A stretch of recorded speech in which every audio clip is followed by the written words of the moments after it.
why don't you come over to the operating room, because I'm going to be looking at a kid that I think has a retinoblastoma. And why don't you come in while I talk to the family? So we said okay.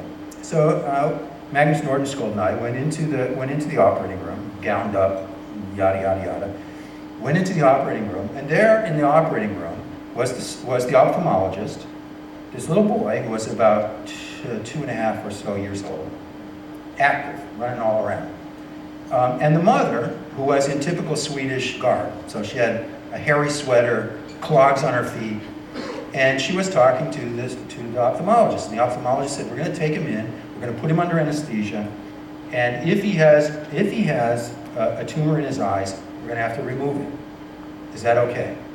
And she said, yes. What's my option?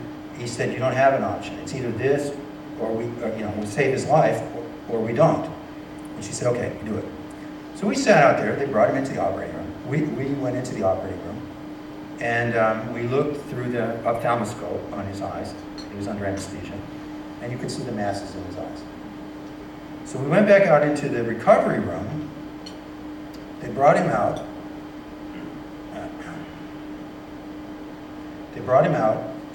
And the little boy woke up from anesthesia, and he said, Mommy, I can't see. And he never would. And at that point, it was personal. So